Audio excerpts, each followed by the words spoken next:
And again, thank you for coming, joining. Again, we will start with a short breathing, mindful breathing meditations.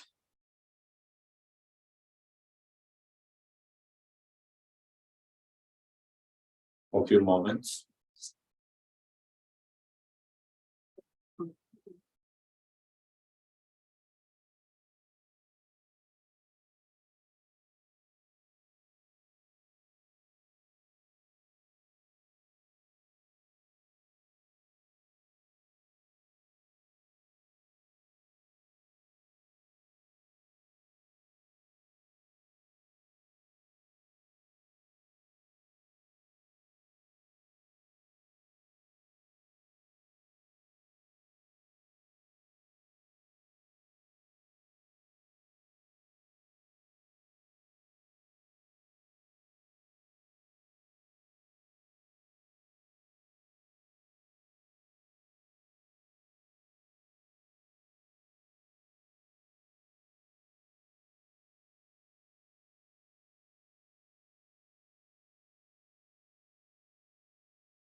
Then we can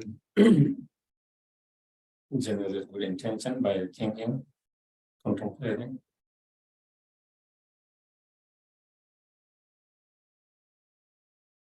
The purpose of life, the purpose of our life is not only just to be working for just our own well-being.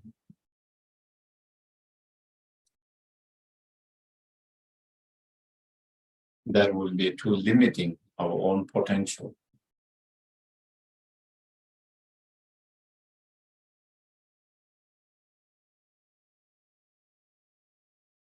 Therefore, the purpose of life to be help and benefit not only oneself, but all sentient beings directly, indirectly.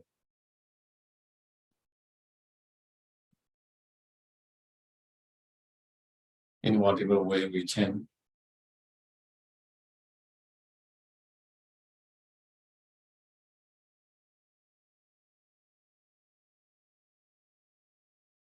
And if we become more enlightened, less negative emotions, more positive thoughts, emotions, we can be more benefit to others as well as oneself.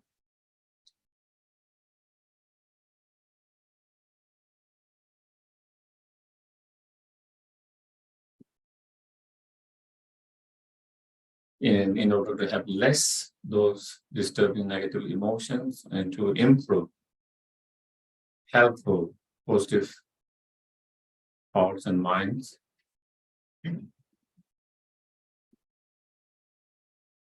we need to contemplate, meditate, and practice. For that, we need to be reminded of those practices all the time by studying, learning, by hearing, reflecting, contemplating, and so forth.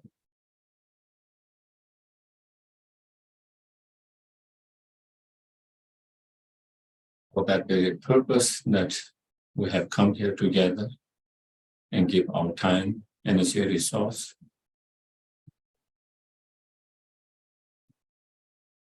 May all these become cause and conditions to reduce those negative thoughts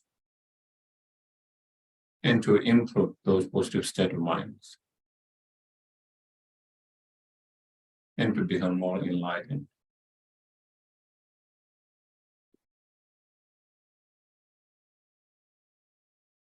May it become cause and condition to achieve our highest potential fully awakened state. So not only we can be help and benefit, but to be greatest help and benefit. And not only for some, but to each and every sentient beings.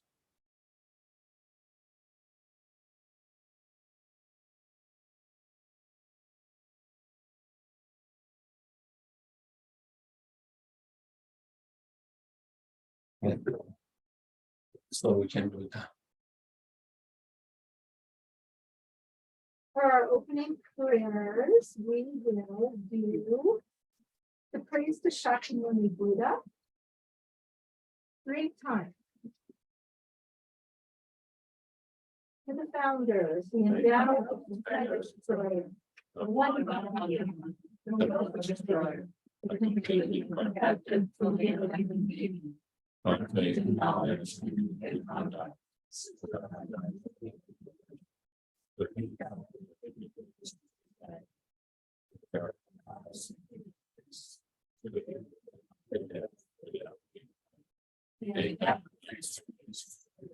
The Lord is under the subdued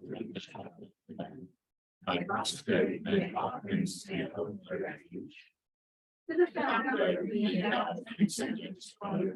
The one gone beyond the place destroyer, the completely perfected, fully living being, perfect knowledge and good conduct, without the Lord. The perfect God, who means to be taken. The eternal policy, revealed and completed, fully awakened God. The glorious founder, the superior from the pocket. I demonstrate the offerings held for refuge. to the founder, The one gone beyond the fullest glory, the completely perfected, fully living being, perfect in knowledge and in good conduct.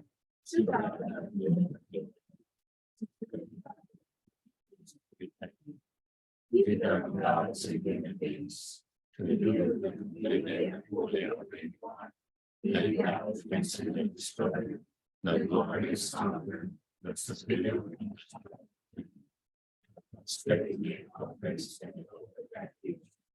We'll do the short mandala offering once in English. This ground, with perfume, strewn with flowers, for our husbands, my hands and this of the may we all be made in this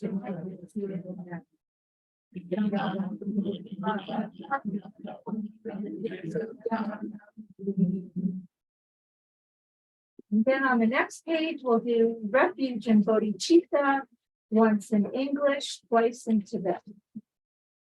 I go for refuge and to the middle of the line,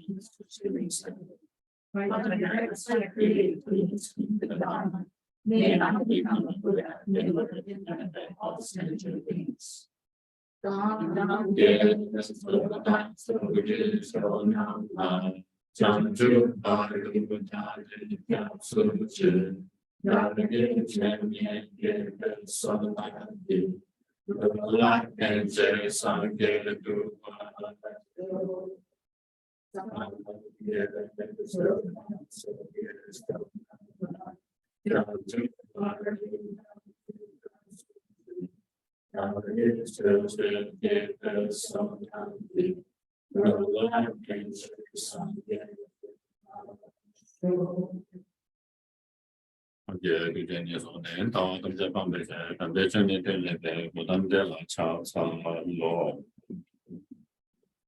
So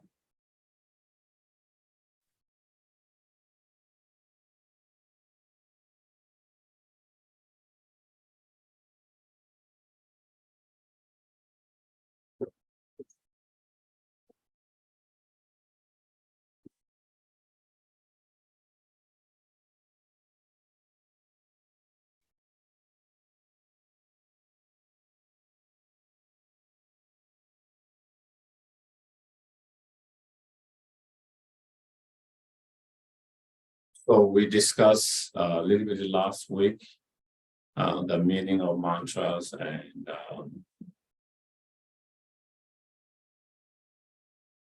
some benefit of the mantras. And we also discuss how the mantra can be recited or chanted. And then we also discuss when it can be chanted or when and where it can be chanted and recited. And then, and we came with the actual different mantras, starting last week with the Buddha Shakyamuni's mantras. And we did a little bit of chanting, recitations, and practice. Now,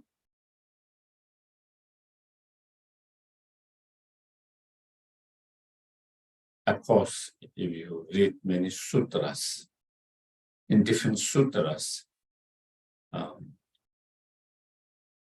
maybe the sutra is not the right word.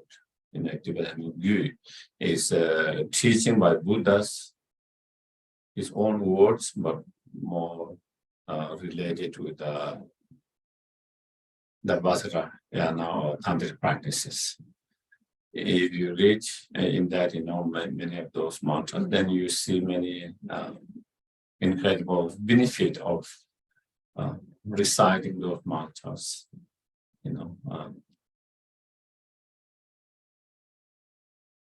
Benefit of seeing the mantras, benefit of touching the mantras. How many eons of negative karma being purified, how much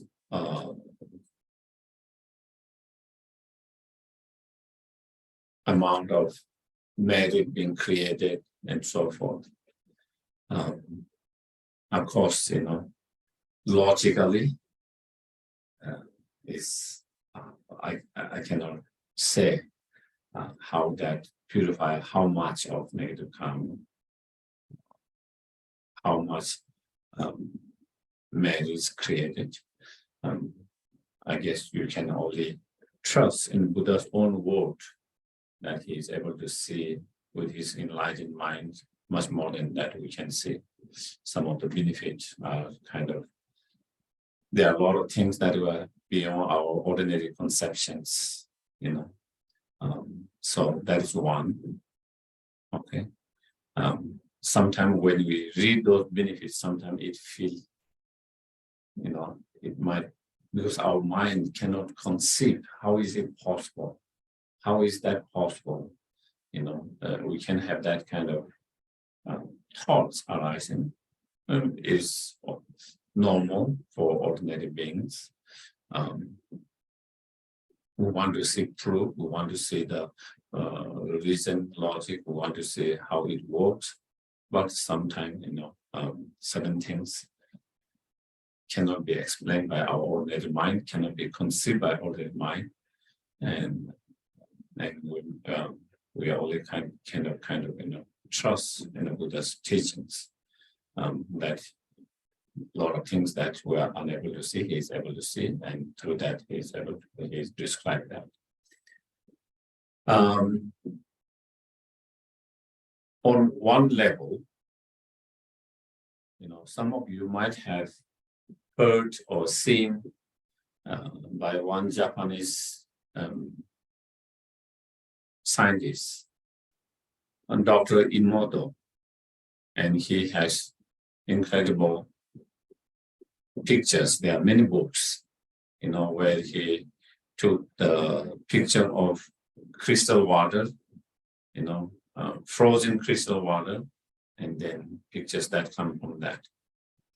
And it's interesting, in that his that finding or in his experiment,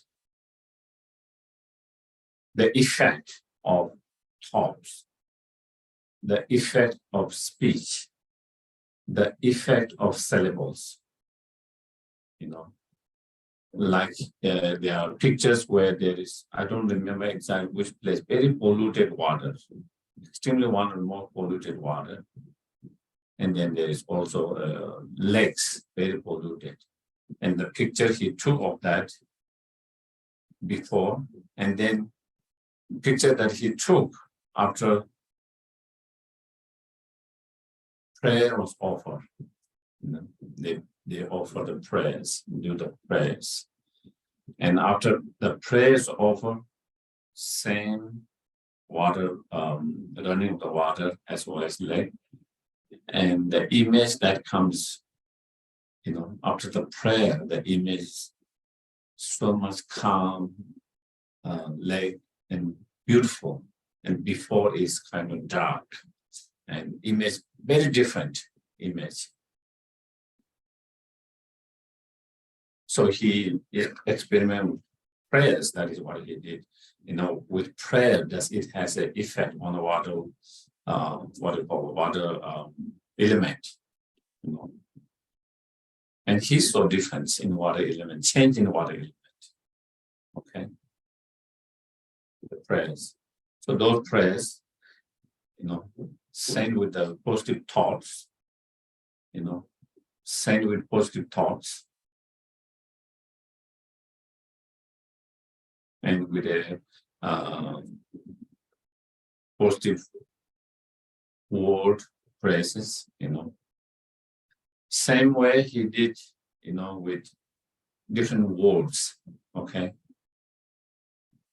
In a water bottle, with the water, he might have written compassion, love,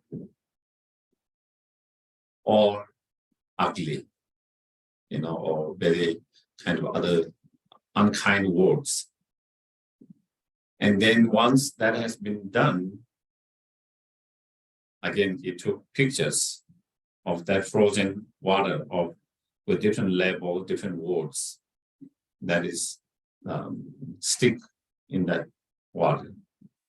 And then you can see that when there is such as the level of such love, compassion, the picture crystal is incredible, beautiful, And when he had this cursing word, ugly, the negative word, there's no shade or very dark shade, no color. Same water, but with different syllable, different words. The effect of that on that water element.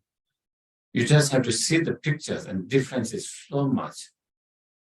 It just seems it has an effect on that water element. When there is that some of those, the pictures of those water crystal, incredible, beautiful pieces, incredible, beautiful pictures. And some of them, no shade, no color, very dark, depending on what, So in that his experiment, he is very interesting, very interesting. And I think there are a lot of articles on his research. If you Google, probably you will find a lot. There's books, many books. I've seen some of the books with pictures, and even if you Google, Dr. Emoto and his experiments, you will see a lot of articles in that, So that is his experiments, and that is something he found with those experiments. If that's the cases, then again, it seems to indicate there is a power in words to transform and change water element. If there is a power to change water element. As a human being, we are made of 75% of the water, something if I'm correct, certain percentage. It affects the other beings, the water element that person, it affects other persons. Positively, if you have positive words, positive prayers, positive mantras, it has a positive impact on others. Same by touching it, just like he had on water printed. By touching the mantras, it can have effect on that. If that's what his experiment is correct and accurate, if that's true, definitely the mantra has very deep, secret, essence, energetic, syllable and sound of enlightened speech, enlightened beings. So therefore, those are going to have much more, even stronger impact. So therefore, with that, my ordinary mind started to think, oh, absolutely, there's absolute possible what Buddha said, that by touching, by seeing, by reciting, that there is a positive impact,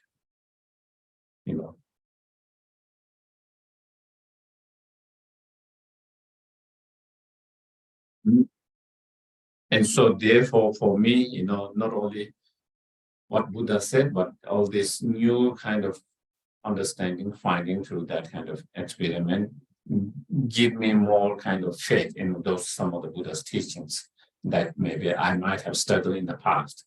How does it affect positively? How does that mantra affect positively? Now I've seen maybe it's possible, definitely, So again, I think I just wanted to share that,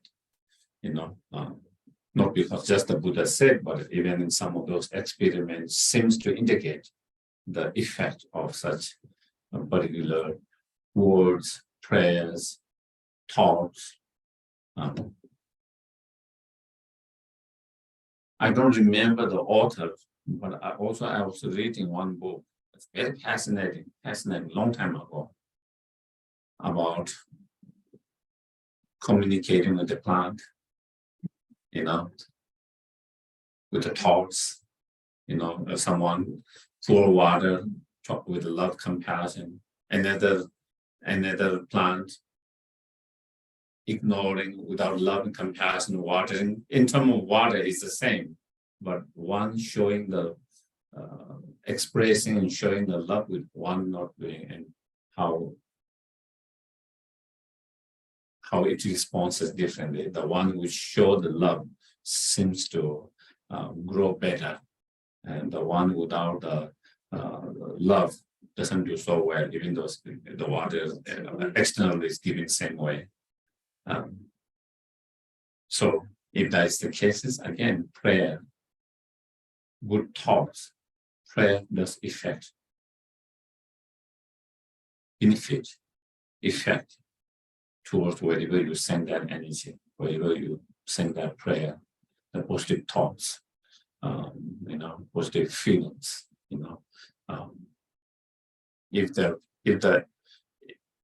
plant response, then definitely sentient beings will even have a stronger response because of the emotions, mind involved, even more effective in that. That book was very fascinating. When I read that book, you wonder whether those plants are sentient beings or not. Sometimes you started to think, the way it just seems like they are sentient beings in a way, started to have some doubt, or started to feel, do they have a mind or not, consciousness or not, because of in one case, I think if I remember, whether it was cutting or whether it was making a fire, and because it has done before, another time before even we start doing that, the the plant started to respond in certain way as the scared of something, you know. Anyway, it was fascinating book. I forgot. I read that a long time ago. I don't think I read the whole book, but I think I read more than half of it. And it was a different story, different experiment by different peoples in relation to the plant. It was very fascinating. And so anyway, but here I'm relating to the mantra, the power of the mantras. Okay, here.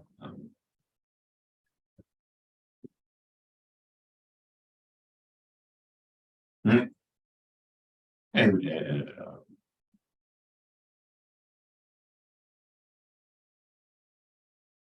when we recite the mantras, the essence of the Buddha, essence of the Buddha's enlightened mind.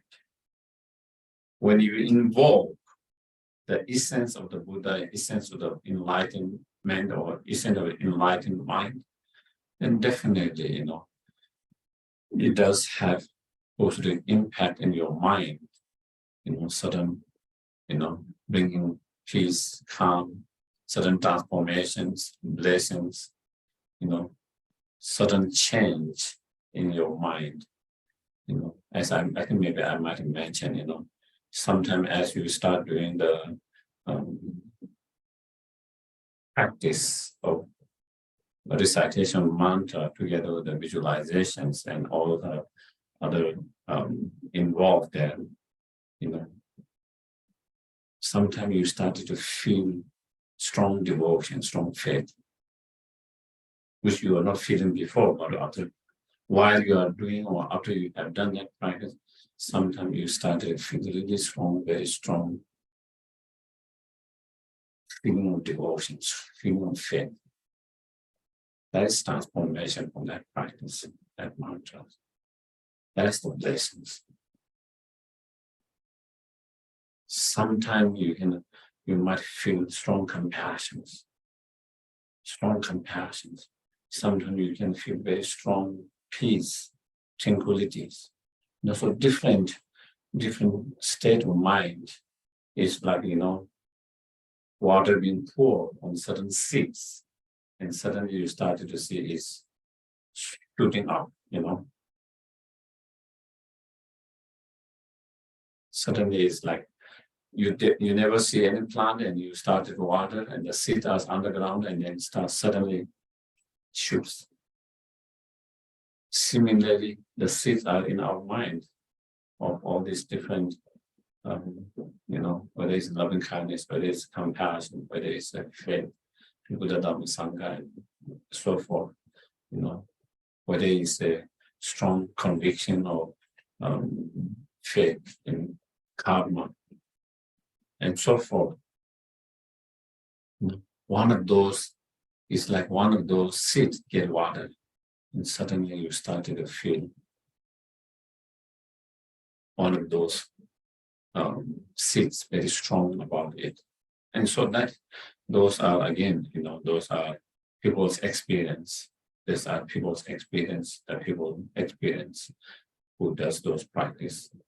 You know, so coming back to the meaning of the Buddha Shakyamuni mantra, because we did the chanting and practice a little bit, but we didn't actually, I didn't have the time to really go on explaining the meaning of the Buddha Shakyamuni mantras, okay?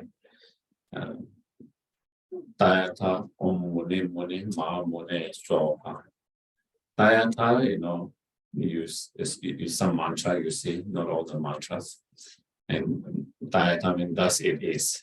Okay. Direct translation is that thus it is. You know. And then the actual mantra start with Om Muni Muni Ma Muni Swaha. A lot of mantras start with Om and with either Soha or Pe. You know, most of the mantras.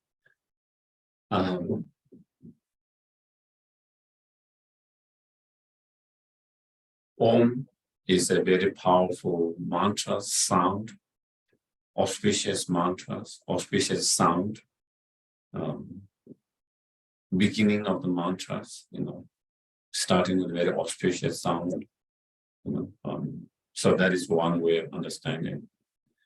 And if you go, more deep, then Om has, all the Om, like when you study any Om, they all have that same. Om is made of 3 letters in Sanskrit: A, O, Ma.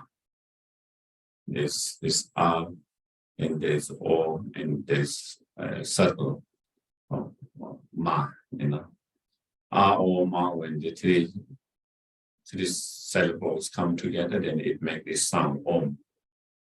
A, O, Ma. Okay. So what it represents is, those 3, in that sound, Om, with these 3 syllables, it represents our unenlightened body, speech, and mind, as well as enlightened body, speech, and mind. So enlightened body, speech, and mind is the goal we want to achieve. Okay. So to be able to transform unenlightened body into enlightened body, to transform unenlightened speech into enlightened speech, and to transform unenlightened mind into enlightened mind. So that shows the goal that we want to achieve, to transform those unenlightened 3 doors into enlightened 3 doors.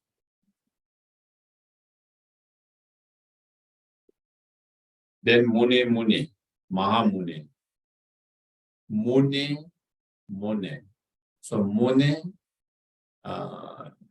literally, it means sage. Sage means wise. Okay. Muni means wise one. Mahamuni, Maha means great sages, great wise one.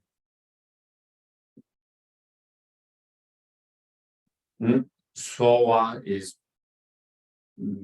be rooted or be established.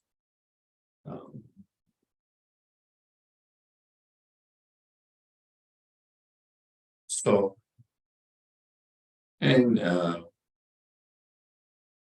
is, literally it means the wise one, the great wise one of Shatya plane. Okay. That is more kind of literal meanings. But in a hidden, more profound meaning of that is then control, great control. Muni, Tupa, or Muni means control. Muni, so there's 2 control, and the Mahamuni, great control. And so that shows the path. How can we transform our unenlightened body, speech, and mind into enlightened body, speech, and mind? Is through the practice of control, great control. That's the path to achieve that goal. It explains the path. First, control, one way of looking is controlling the attachment to this life.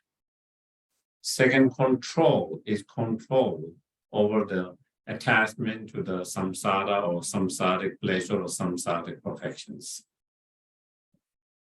Third control, the great control, is control over selfish attitude or self-centeredness. How can we transform our body, speech, and mind? Is by through controlling our attachment to this life and experience of this life, by controlling the attachment to samsara and samsaric pleasure or perfections, by controlling the self-centeredness. So through that path, and once you cultivate that path, then stabilizing or rooting in your heart, that is the soul heart, and be rooted or be stabilized or established within your heart, within your mind. all this control called great control. Also, we can see, three principal aspects of path. But the first control is renunciation. Second control is the view, the wisdom relies on the emptiness. And third control is the bodhicitta mind.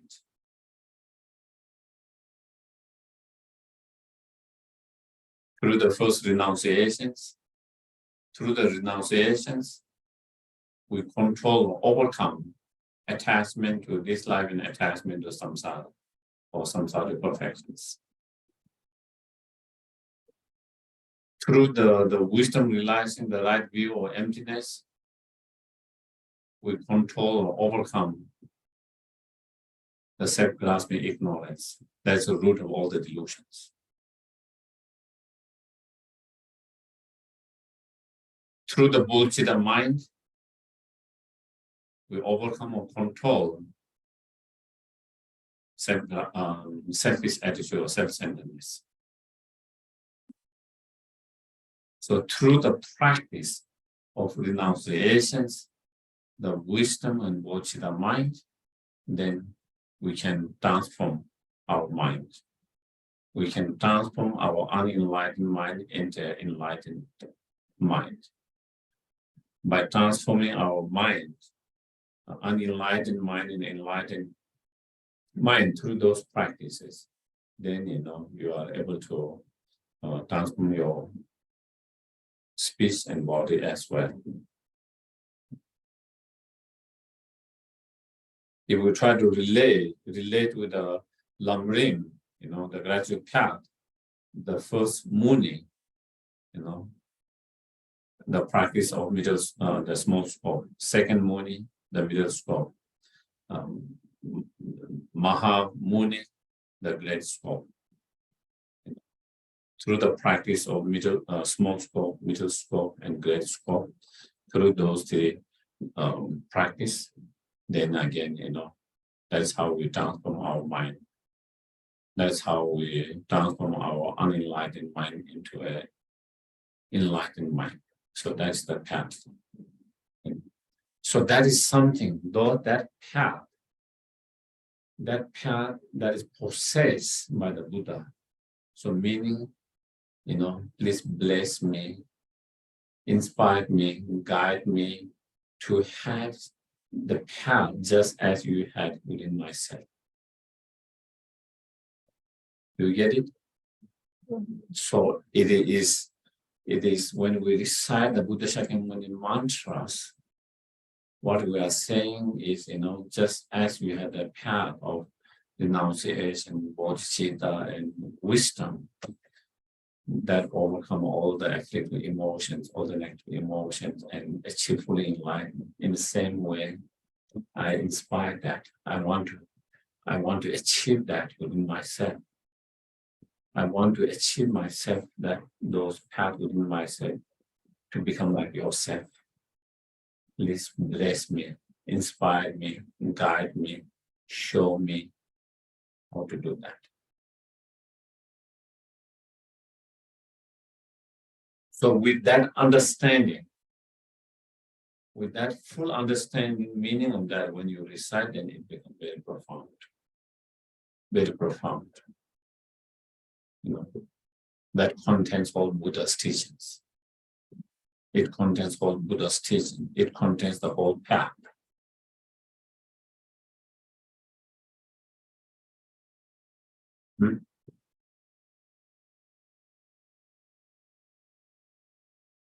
And each time we develop those aspirations to achieve those paths within ourselves, the Dharma, the path within ourselves.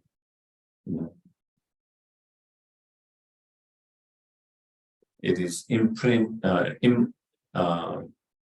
planting more seed to actualize that path within ourselves. It's like drop of water, adding one drop of water, adding one more drop of water for that seed to actualize and blossom into that path.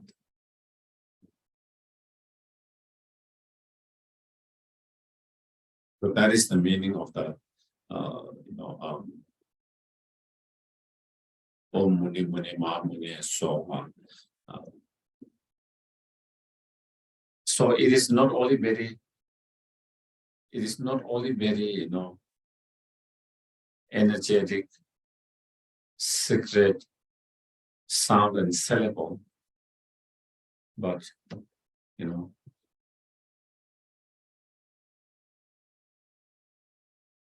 it is the essence of the whole Buddha's teaching, of Buddha himself.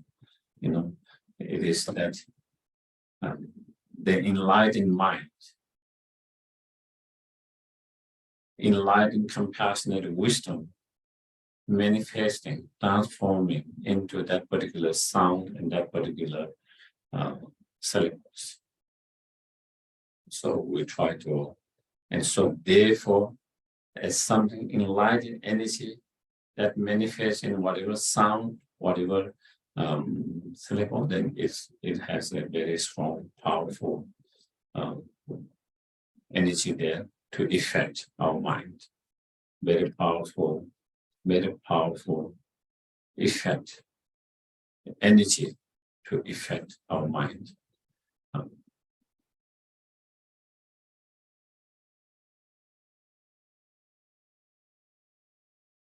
So when we do any kind of mantras recitations, of course, if possible, we try to have the right bodhicitta motivations to begin with any practice. Any practice, whatever form of practice you do, we try to do the best motivations for the benefit of all sentient beings, not just yourself. And then while we do the practice, we try to visualize as clear as possible for whatever our capacity, ability. Okay. If you cannot visualize so clearly, you don't have to worry about it. You just try to visualize as much as you can, and just most important to feel here in this sense, Buddha Shakyamuni is there. Feel the presence of the Buddha Shakyamuni, the presence of Buddha Shakyamuni there, regardless of how good your visualization is or not. Feeling the presence of that Buddha Shakyamuni in there. And then as we do the visualizations, and because again it is related with the Vajrayana practice, so then again one thing is we try to also think whenever we visualize any Buddhas, here Buddha Shakyamuni, you try to see that Buddha Shakyamuni is one and inseparable from your root Guru. If you have root Guru, if you don't have root Guru, don't worry about it. If you don't have Guru, you don't have to worry about it. Okay, that you don't have to feel, oh, I need to go and find Guru, otherwise, I'm ruins. And if someone has Guru, then they try to see the Buddha from inseparable from the Guru. And many Guru, the root Guru, inseparable from the root Guru. And also try to see that Buddha Shakyamuni is encompassing all the Buddhas in one. Also, he is the Buddha, Dhamma, Sangha, seeing all in one, and seeing the whole enlightened energy in there, all the enlightened Buddha's energy in that form, in that aspect at the moment.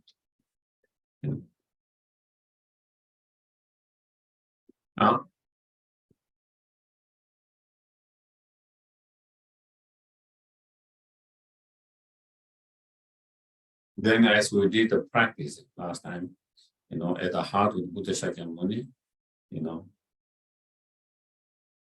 can visualize, moon cushion, moon disc on top of the moon cushions. Then you visualize, hum syllables,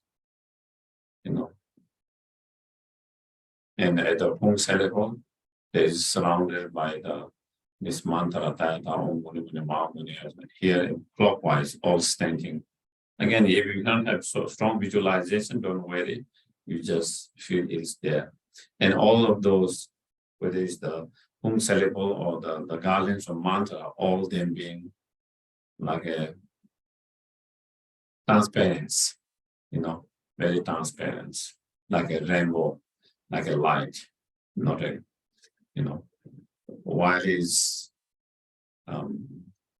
circling in a clockwise, making the sound of that moving mountain. Yes. So not only that later mantra, but also there's the sound.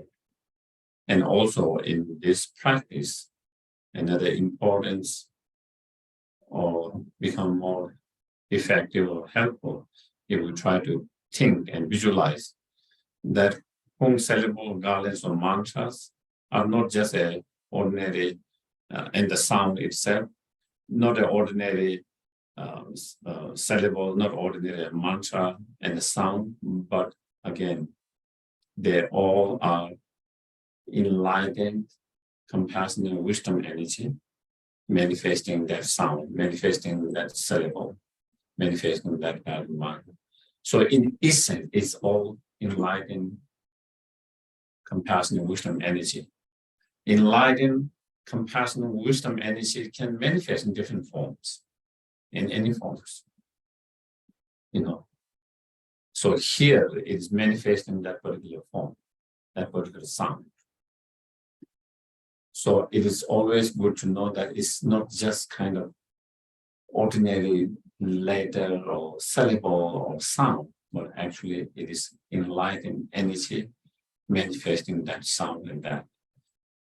And then, when you do the visualization of cleansing and purifying, as you recite from the garlands of mantra, the home syllable, white light and nectar flow, into yourself, all sentient being, cleansing and purifying all the illness, all the negative karma, all the delusion, all the obscuration completely. So you can visualize like taking a shower or cleaning, kind of chimney, and then all dark energy coming, transforming all this dark energy,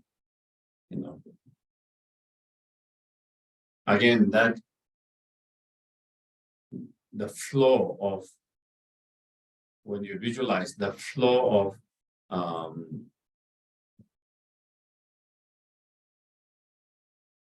the nectar and the light, white nectar and cleansing and purifying. Again, that nectar and light is not just ordinary nectar and light. Again, it is enlightened energy, enlightened compassion and wisdom energy in the form of that light, in the form of nectar, cleansing and purifying completely. So first you do the purification, cleansing. Why? And especially something bothering us, whether it's physical thing, whether it's emotional, mental thing that is bothering us, maybe we can work on that and cleansing and purifying that. Maybe it's, let's say, at the moment or at a certain time, frustrations is something that bothering you. Anger is bothering you, resentment is bothering you, or maybe strong desire is bothering you. So any kind of negative emotions, or maybe there's a lot of fear that's bothering you, a lot of worry that's bothering you. So it can be, we try to visualize generally cleansing all negativities, especially focus on whatever's bothering you at that moment, cleansing and purifying that. We should give more time and emphasize on that, purifying, cleansing of that. If you are working with certain practice to visualize certain practice, sometime maybe we might be working to develop love, compassion, bodhicitta, or maybe we are working to develop wisdom, or maybe we are trying to develop a renunciation, whatever you are trying to focus on that time. Also, you can focus on cleansing the opposite of that realization that you want to achieve.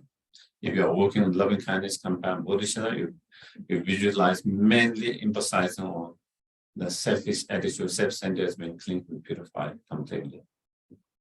If you are trying to work on the wisdom, then you try to visualize cleansing and purifying of the self-grasping ignorance completely.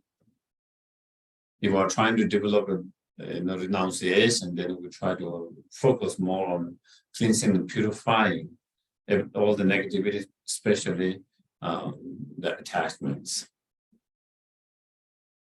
So again, you can focus on certain area where you need to focus in certain, depending on what is bothering you at that time, depending on what you are focusing in your practice,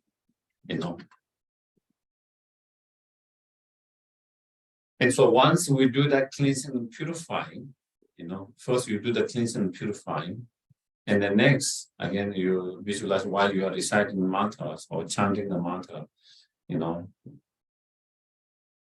from that, the home syllable and garlands of the mantra of Buddha Shakyamuni come in the form of orange or yellow light and nectar. And from your crown enter your body and fill your body from bottom to the top and receiving all the blessings of enlightened body, speech, and mind. And then, blessing of all the spiritual realizations, renunciation, bodhicitta, wisdom, the path, 10 movements, all of them you can visualize. And especially as well as if something is, we are working with certain emotions, that bother you in that moment. Of course, let's say, maybe sometime we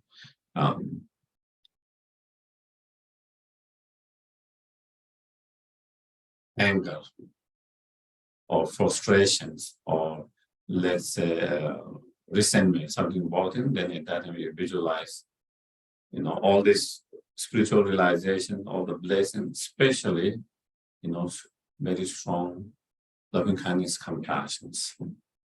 That loving kindness, compassion is the antidote to that resentment, anger,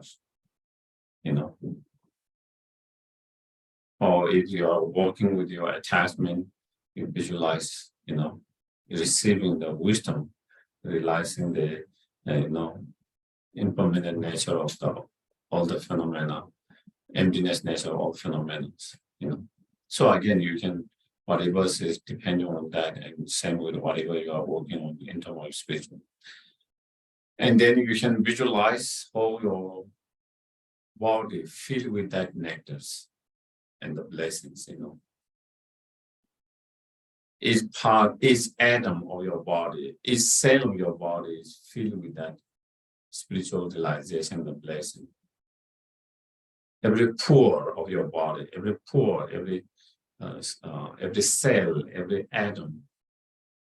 And then you try to visualize, generating great bliss because of all this spiritual realization. Physical great bliss, mental great bliss. And try to experience that blissfulness. Try to remain in that blissfulness. 1 minute, 5 minutes, depending on how you feel on the experience that blissfulness.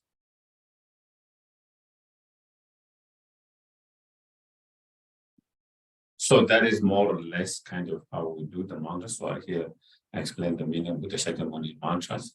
And then, at the ease of any practice, and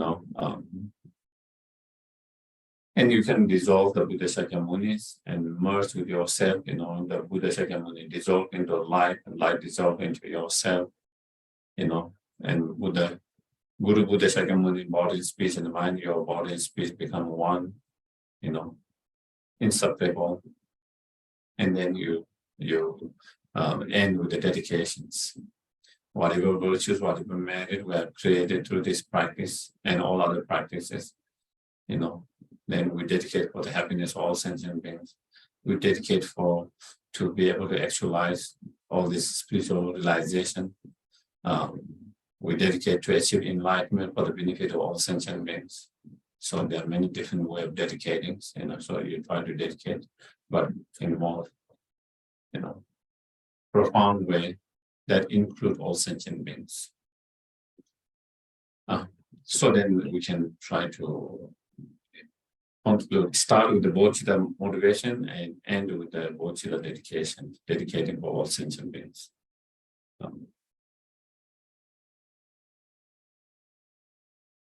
But sometime when you are outside doing things, maybe we might not have so much time to go all these details. Even you don't have detail, you can still go through roughly, roughly a little bit, and then you try to recite, If you can do all fully the way it is described, it becomes more powerful.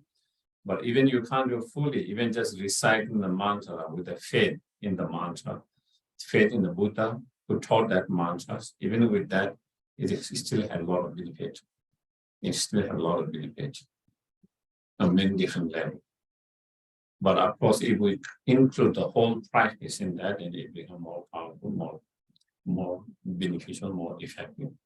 But sometimes when we are outside doing something, you might not be able to integrate all this practice in detail, but we can try to integrate as much as possible, roughly, and then we can do recitations,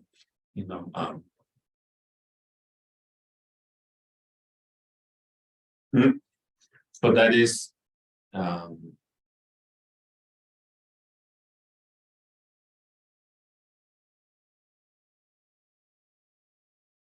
Buddha Shakyamuni's mantras. I guess we will have a break since we are going to have a break. Yeah. May I ask one question? Okay. For what purpose do we cite this mantra? Is it for protection, encouragement? Whatever.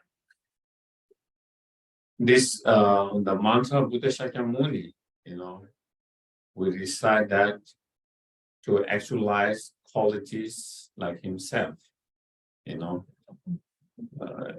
qualities like to become like himself. And Buddha Shakyamuni, of course, every Buddha has, on one hand, Buddha all are insane. In essence, they are all one. At the same time, they have also their unique. And Buddha Shakyamuni's, one of his qualities is known for his incredible perseverance. Like when he meditated, he said, until I achieve enlightenment, I will not move from this seat. And he just sit there. Incredible perseverance.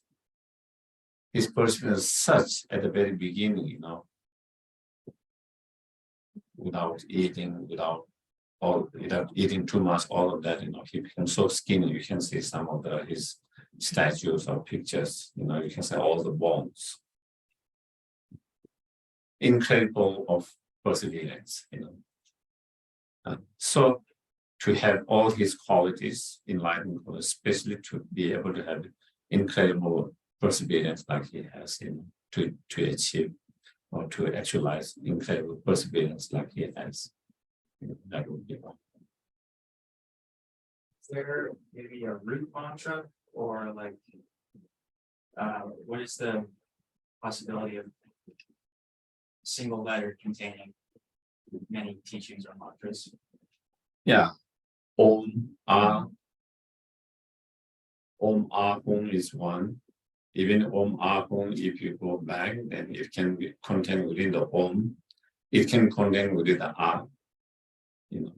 Ah is when you talk on emptiness, the most shortest is they say Ah.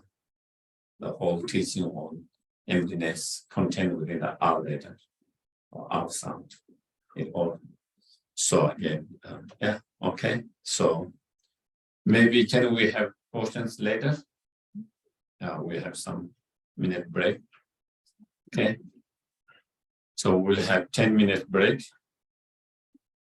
Yes.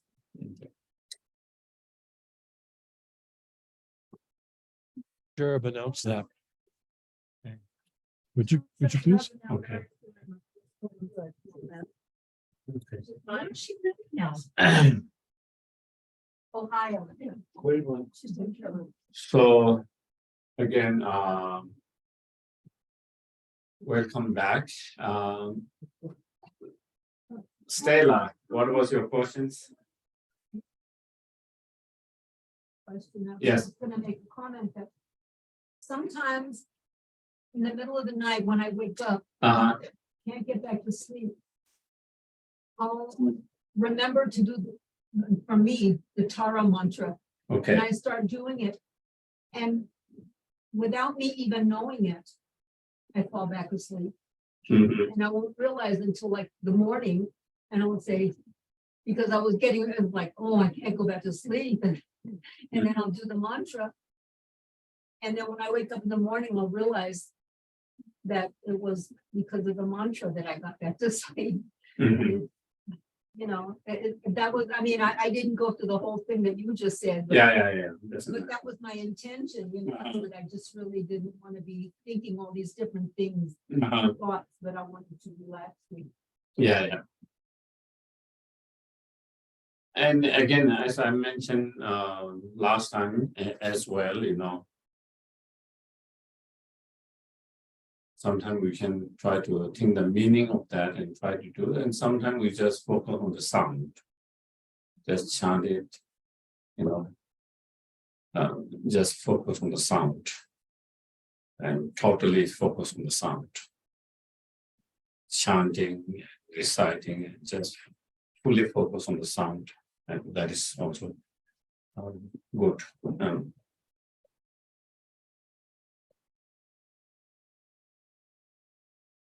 Next, we are going to talk on the number 3, Om Mani Padme Hum. You know, Cherisik or the Avalokiteshvara. And sometimes Cherisik come in the form of Bodhisattva, sometimes in the Buddha. Okay. Both. Sometimes you see 8 Bodhisattvas as an interact or with the Buddhas. And within that, then Cherisik, Manjushri, Vasarpali, they all are part of that. So, but normally, you know, it's the Buddha compassions, you know. And Om Mani Padme Hum is the most popular or known mantras in Tibet or within the Tibetan Buddhism, you know. In Tibet, you know, probably there wouldn't be anyone who doesn't know that mantras, even very young, from the very young. Everyone will know the Om Mani Padme Hum. And you will also see Om Mani Padme Hum everywhere, you know, carved on the stones, painted stones, and so forth everywhere. And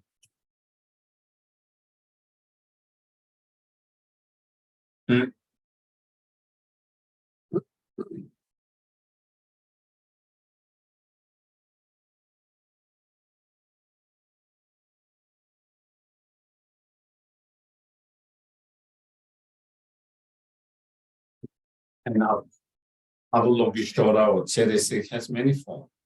You can see many different forms. You can see 1,000 arms, 11 head. Some of the more common ones. 4 hands, 1 face, and then 1 face, 2 arms. And within that, there are many different forms, you know, standing, riding on snow lines, and others, you know. Yes. Can you make any kind of translation of that? Om Mani Padme Hum? Yeah, I'm going to. I'm coming. Yeah. Okay. Yeah. So again, as I mentioned in the beginning, you know, the Buddha's enlightened energy can come in different forms to different practitioners in different visions of different practitioners. You know, and when we talk about vision, there could be many different visions. In some visions, you see in the dream, and you communicate in the dreams. The practitioner can sometimes receive teachings in the dreams. Sometimes the practitioner have vision while they are meditating. It's not a dream, but in the meditations, in the deep meditation, they see that image of the Buddhas, and then again receiving teaching communication. And then some they say you can have a vision like that as you see person to persons. You know? So anyway, so again, different form of Avalokiteshvara, there is manifest in different form for different appears in a different teachers, different masters, in different visions, and so forth. So there's so many different forms of Avalokiteshvara. But by the name itself, Chenrezig means, looking with eyes. Chen means, eyes. Sig means looking. So always looking with compassionate eyes to all sentient beings all the time.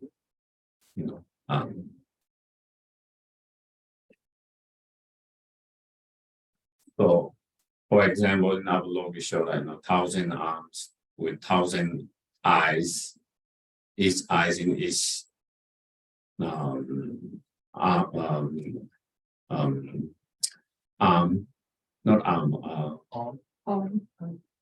yeah, and 1,000 palm, and 11 heads. It represents the compassion.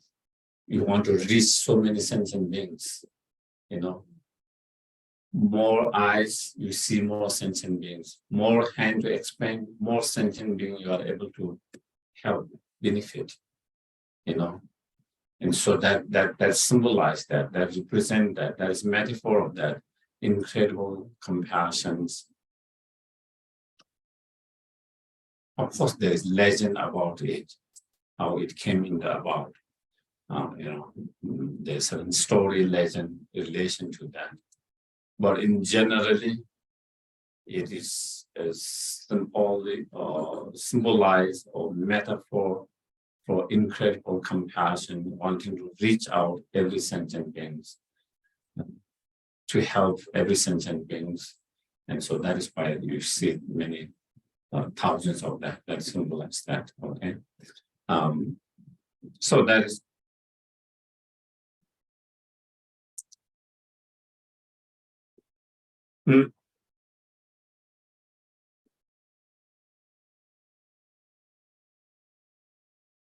So the Om Mani Padme Hum, Om we already discussed before, okay?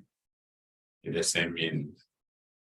As I said, Om is made of three letters, R, O, Ma, okay? And that represents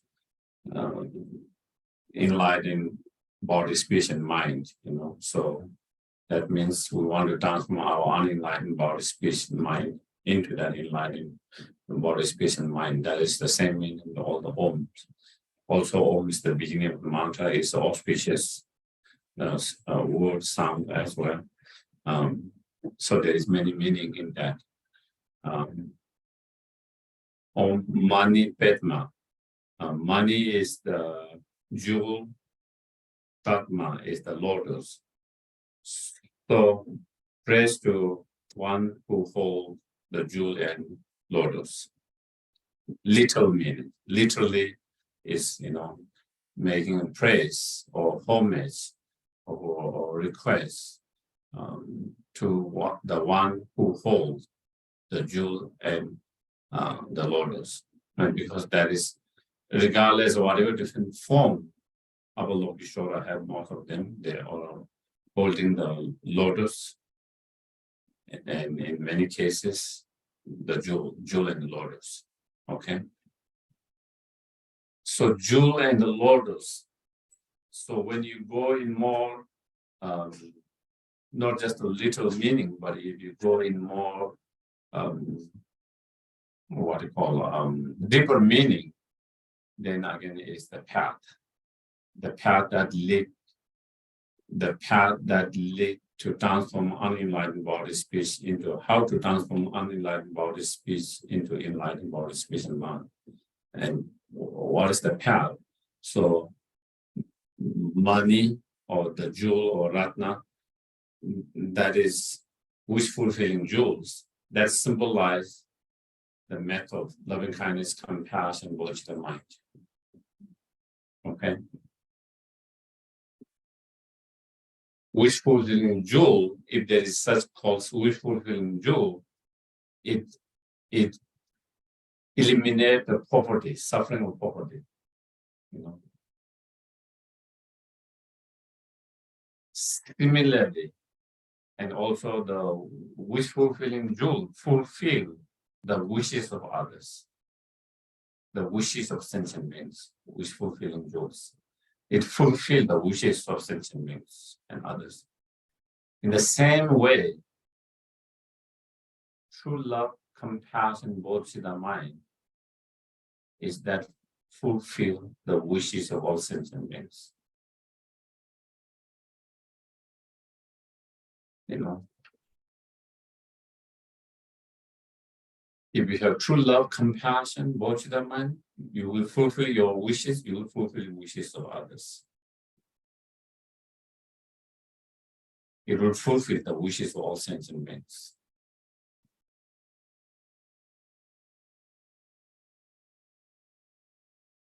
It clear or eliminate the poverty of other sentient beings, and the suffering of other sentient beings, including others and yourself, all sentient beings. So therefore, that method, loving kindness, compassion, bodhicitta, is like wish fulfilling jewel. You know, is even more precious than the wish fulfilling jewel. That bodhicitta mind, that loving kindness, compassion. It is that can help us to purify all the obscurations. Is that can lead us to ultimate happiness or enlightenment. It is that can lead us to lead other sentient beings to ultimate enlightenment.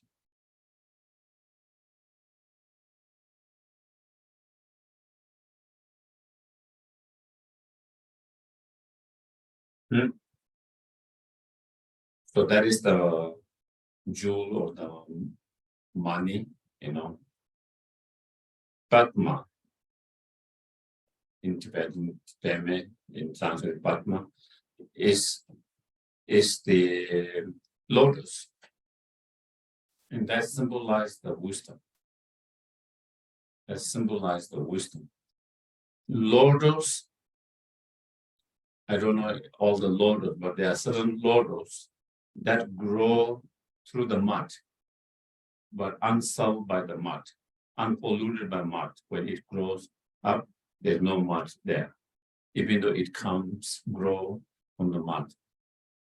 Similarly, when you have wisdom, you know, when you have wisdom, even you are in samsara, you are not polluted by samsaric force.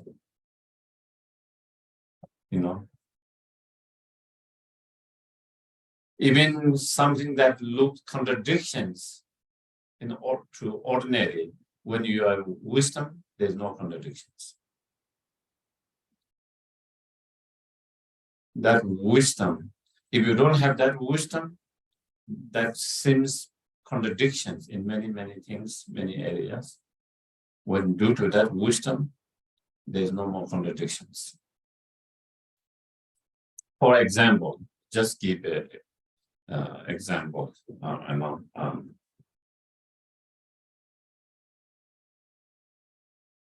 Teaching or practice of, you know, teaching and practice of non-detachments, you know, simplicity, you know,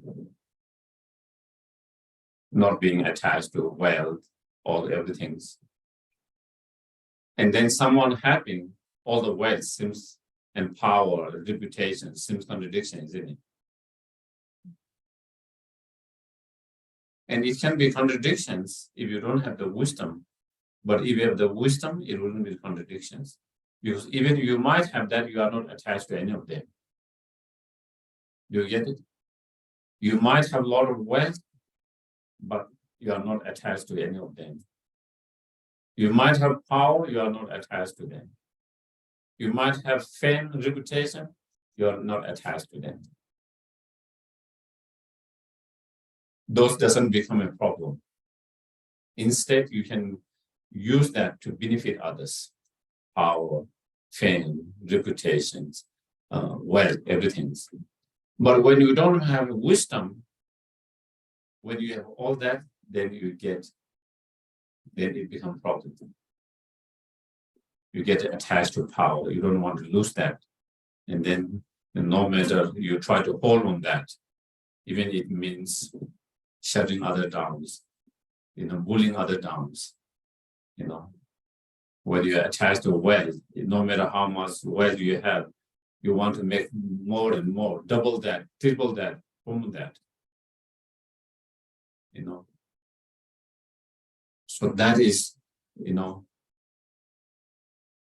so when you have wisdom, then there is no contradictions.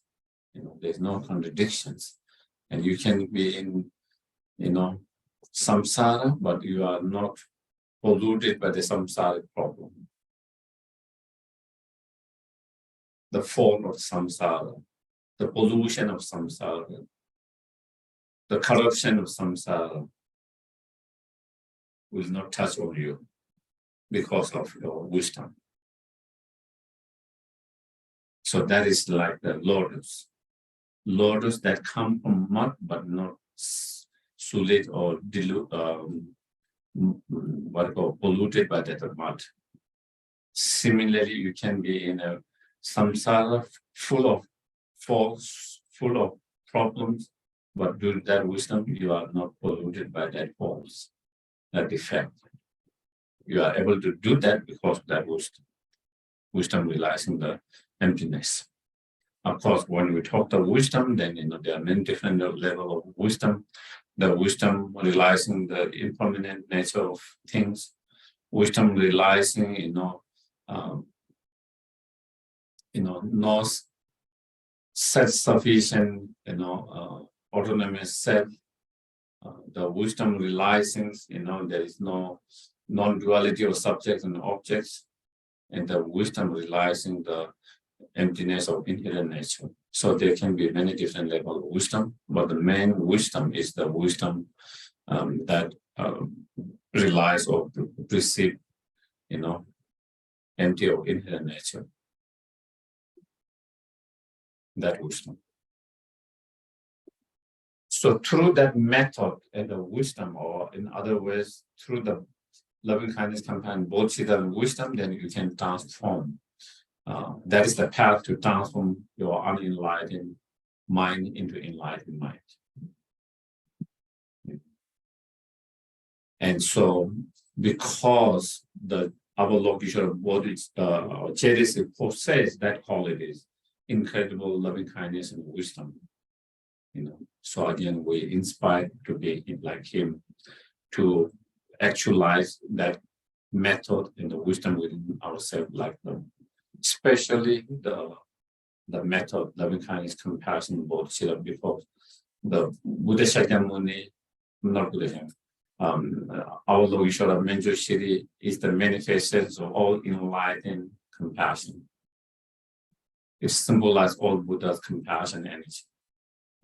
It's the manifestation of all enlightened, compassionate energy into that form. Okay.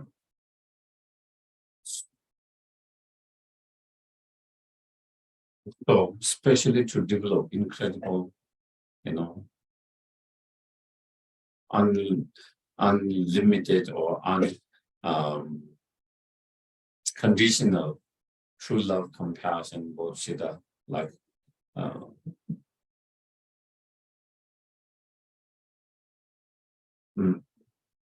Avalokiteshvara Chedisik, like himself.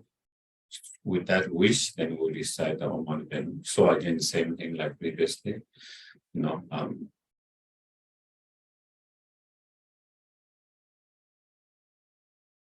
So that is the more profound kind of hidden meaning of that mantras.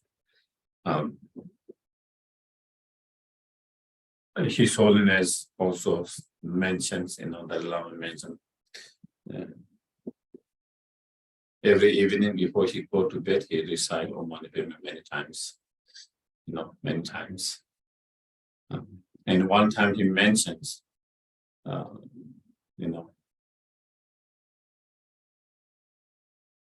this is the kind of the best mantras. Because when you think of Om Mani Padme, you think of Avalokiteshvara compassion. It is what it represents. Avalokiteshvara represents compassion. This mantra represents compassion. It's the essence of that compassion. With others, if you think Manjushri, wisdom, doesn't necessarily mean for others wisdom, you might think for yourself. When you think of medicine Buddha, is kind of healing ourselves, our loved ones. When you think of Tara, is overcoming the obstacles, activities, so forth. But when you think of Om Mani Padme charity, is compassion. There's no self-centered involved. Selfish is for benefit of others. When you talk loving kindness, compassion, from that also perspective, it becomes, less selfish reasons to recite, to practice that naturally. With others, it can become selfish. I'm not feeling well. My family is not feeling well. Therefore, I do medicine. Or I'm having obstacles. My family is having obstacles. Therefore, I do taras and so forth. It can become, the motivation can become selfish, me, my families. But when you talk charity, there's nothing to do with that. It's about cultivating love and compassion. When you talk love and compassion, it's all sentiments.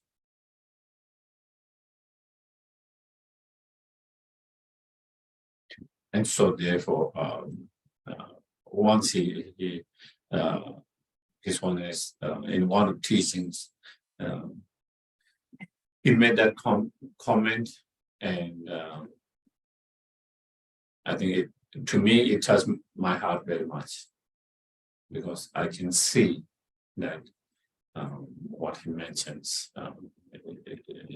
and so when we want to, develop true love, compassion, bodhisattva, we rely on Avalokiteshvara as a gate to inspire us, to bless us, to guide us, to develop such unconditional true love, compassion, bodhisattva mind, because that is what Jayasik is, Avalokiteshvara is. That's what it represents. That is all the enlightened compassion in that form, in the energy, in that manifesting that. And so therefore, Om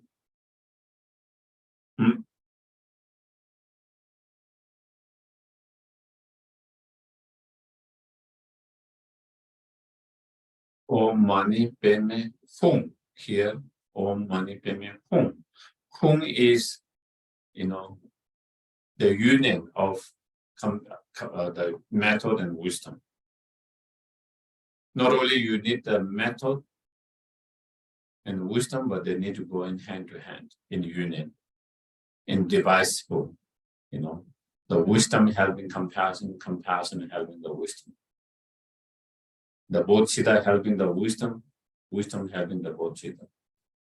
Or loving kindness supporting the wisdom supporting loving kindness. So through the practice of union of the method and the wisdom, then one can achieve, fully enlightened state or ultimate happiness and fulfill all the highest purpose of all sentient beings in oneself. So that is the meaning of Om Mani Padme, okay? we can understand all the mantra on two levels. One little meanings and one more profound, deeper meanings. Okay. The little meaning is, paying homage to to the one who holds the jewel and the lotus. Okay. And then more profound meaning is the one then the path, the result and the path, and the basis, from basis to achieve that result through that path. So I think maybe today I will just stop here. Maybe we can do the practice a little bit next time.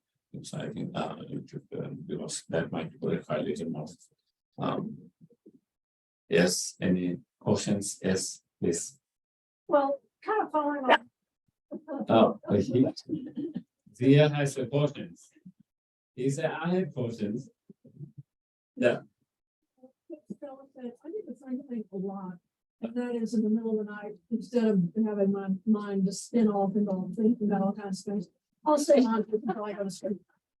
But I often wonder if it's really very skillful, because I don't want to train myself to fall asleep every time I'm saying mantras. Yeah. Mhm. Very sensitive. So it's more of a double-edged sword there.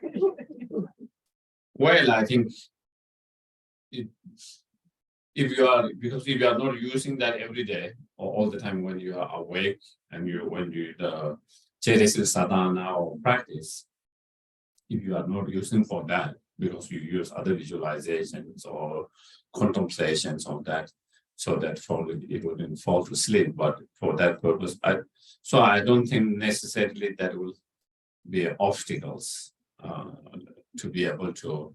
It doesn't mean that every time you recite you are going to fall asleep. In that, I think it's same with any practice. Some other people might just use the breath to go to sleep because their mind is too active, so therefore they are awake. Too many thoughts popping up, and so they can just walk on breath and quiet all these minds that is popping out here and there uncontrollably. They can kind of slow all this thought, and then when you have less thought to keep you awake, you can go to sleep. But that wouldn't be a double edge. That doesn't mean like because of that, then doesn't mean working with your breath is always going to lead you to sleep. Even though in that cases someone might use to be able to sleep to quiet this too busy mind that is keeping you awake. So similarly the mantra can be like that.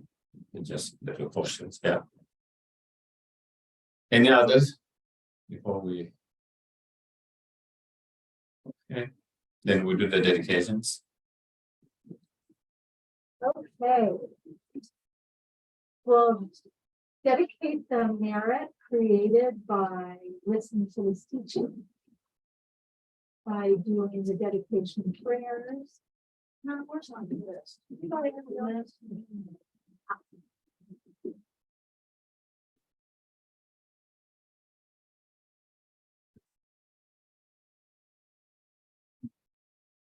We'll dedicate specifically for all those experiencing obstacles, specifically Allie P, Cordia S, Joe P, Jana, Cordia, and Dylan. For all those who are ill, specifically Elena P, Diane L, Bob M, Bo McAllister, Yeshi the dog, Bodie the dog, John B, Jim B, Janet, Eric, and Solna, and Gilbert. And those who are dying or have died in the last 49 days, Darlene G, Heather the dog, Bird, Vinny, and Diane L. So we'll also dedicate for all beings everywhere on every prayer list. Due to the merits of these virtuous actions, Into the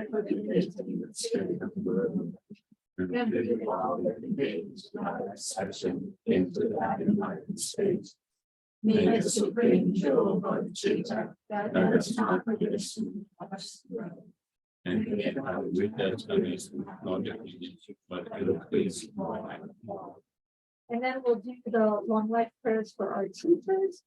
For His Holiness the Dalai Lama, we'll do once in English. The wish granting, wish fulfilling jewel, souls for every single death and happiness which world. To They the come economy.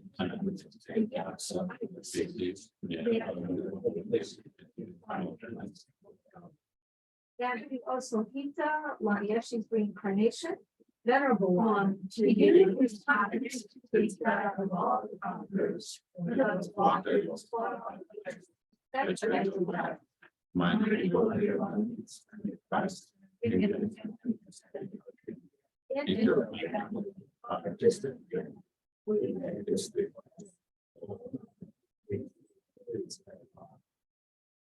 May our venerable ones rise be firm, their right divine actions spread in the 10 directions. And the torch of blessed science teachings, dispelling the darkness of the 3 worlds beings, always remain. In all future lives, may we never be parted from the perfect laws and pure ways of the Lord. May we gain every experience in the path of stages and quickly attain the stage of holy life. And then,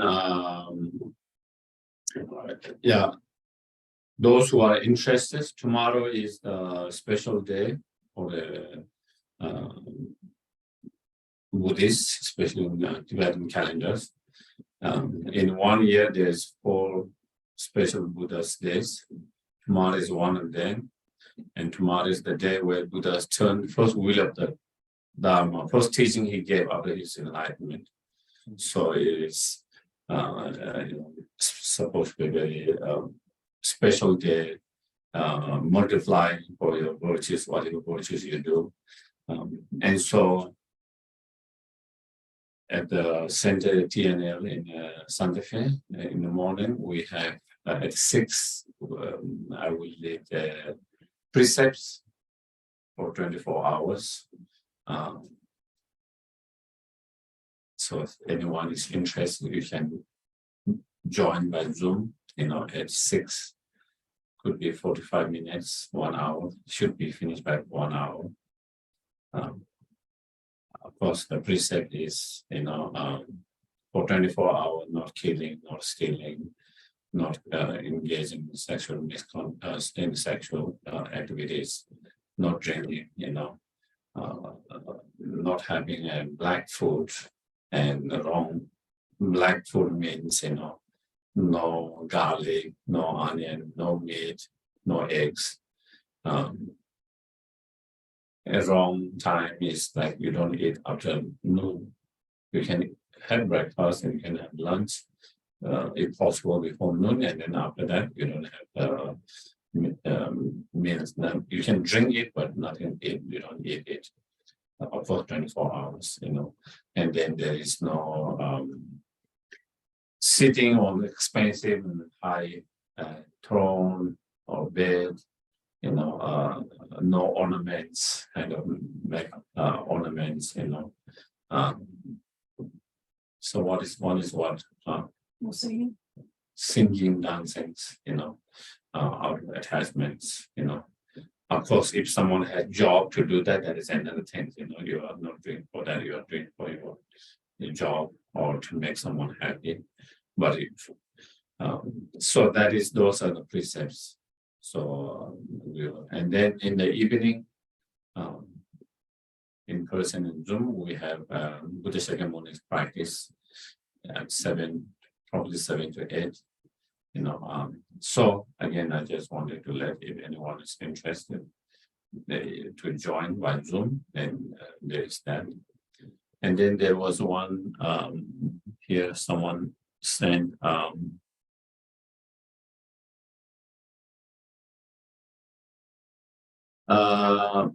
there is a retreat coming in September, 15, 16, 17 at TNL there. So again, if anyone is interested, we can set the date. Starting with the 15 evening, Friday evening, Saturday, probably 10 to 5, and then Sunday we'll finish early afternoon. Okay. And the subject is going to be money retreat. So reciting all money payment using the Ablogishala, but focusing on our own compassions, working down with the nature and compassions. As I mentioned, our Ablogishala is related with the compassion, so we rely on that with the compassion to work with our own, cultivate love, kindness, compassion, both in our mind. So yeah, okay. So just thank you, everyone. Thank you for joining. Thank you. Thank you. Thank you. Good night. Thank you. Thank you so much, Geshe-la. Thank you. Thank you, Geshe-la. Thank Thank you. you. Thank you, John. Thank you. Thank you, Thank you. Eloise. Thank you Thank all. you.